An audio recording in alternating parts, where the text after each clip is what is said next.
बिस्मिल्लाहिर्रहमानिर्रहीम। दोस्तों अस्सलामुअलैकुम, लाखों करोड़ों दुरूदो सलाम हमारे नबी करीम हज़रत मोहम्मद सल्लल्लाहु अलैहि वसल्लम पर। गर्मियाँ आए और नींबू पानी ना पिया जाए ये हो ही नहीं सकता।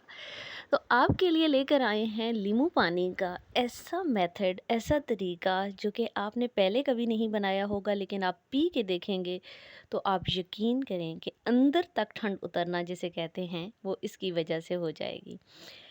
आजकल हीट स्ट्रोक भी बहुत ज़्यादा हो रहा है, गर्मियाँ बहुत शदीद पड़ गई हैं अचानक से।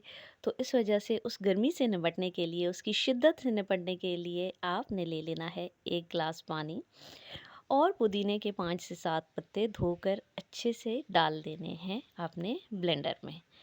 उसके बाद जनाब 2 चीज़ें जो जा रही हैं, चीनी आपने डाल देनी है 2 चम्मच और नमक काला।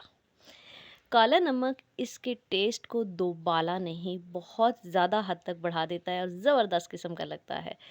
उसके बाद जनाब चूँकि नींबू पानी है ये और इसके अंदर नींबू ज़रूर जाएँगे, तो 2 अदद नींबू ले लेने हैं।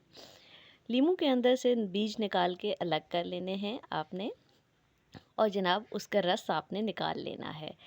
अच्छे तरीके से नींबू का रस निकाल दें। नींबू में विटामिन सी होता है बहुत ज़्यादा। विटामिन सी आपकी बहुत सी बीमारियों का हल है, स्पेशली जिल्द की बीमारियों का हल है। इसी तरीके से आयरन को एब्ज़ॉर्ब करने में मदद देता है।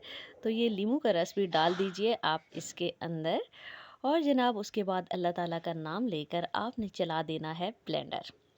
ब्लेंडर को आपने अच्छे से चलाना है यहाँ तक कि इसका ये सारी चीज़ें अच्छे से मिक्स हो जाएँ। बर्फ़ भी इसके अंदर डाल दीजिएगा ताकि इससे भी फूल बनेगा, बाद में भी डालना चाहें तो बाद में डाल सकते हैं। तो जनाब माशाल्लाह सुभान अल्लाह, देखिए प्यारी सी अरेंजमेंट करके अच्छे तरीके से चीज़ें प्रेज़ेंट किया करें ताकि पीने वाले का और खाने वाले का दिल उन्हें ज़्यादा खाने और पीने पे कर जाए। तो जनाब ये देखिए एक लेमन स्लाइस आप अंदर डाल दें, एक साइड पे लगा दें, ये प्रेजेंटेशन को बढ़ा देते हैं और ये देखिए कितना ज़बरदस्त किस्म का आपका लेमन वाटर तैयार है। और जनाब इसमें कोई सॉफ्ट ड्रिंक नहीं डाली हुई, ये बिल्कुल प्योर है और ये अंदर तक आपको ठंड पहुंचाता है, आप गर्मी की शिद्दत को बहुत कम करता है और आपको बीमार होने से बचाता है। तो जनाब इजाज़त दीजिए, अल्लाह हाफिज़।